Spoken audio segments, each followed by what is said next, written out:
Un album de Tintin traduit en champenois. C'est un projet porté par une association auboise et le succès est au rendez-vous, comme le montre ce reportage de Clément Meunier et Pauline Lermite. V'lait toute l'affaire. Ben sûr, tout semble accuser ce mystérieux photographe.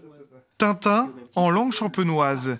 Depuis un peu plus d'un mois, cette version inédite des bijoux de la Castafiore fait un véritable carton dans la région.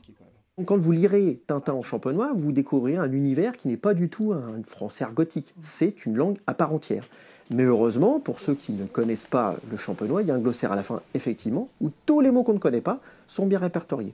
Le champenois, un dialecte souvent oublié, et pourtant, c'était une langue primordiale et très répandue au Moyen-Âge.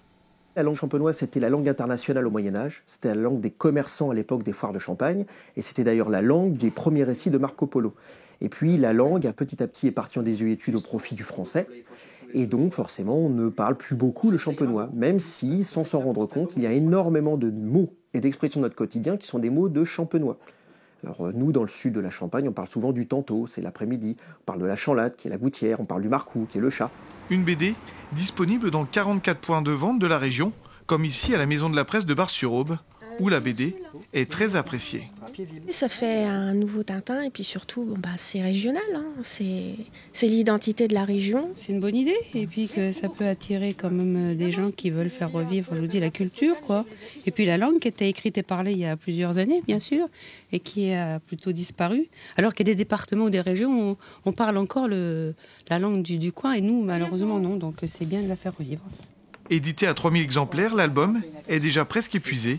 Une belle récompense.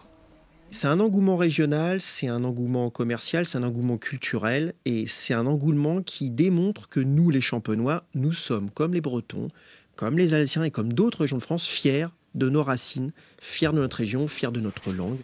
Prochain objectif désormais, sortir dès l'an prochain un deuxième album, Les Secrets de la Licorne en langue champenoise, et espérer que la langue de la région puisse être à nouveau enseignée aux enfants dans les écoles.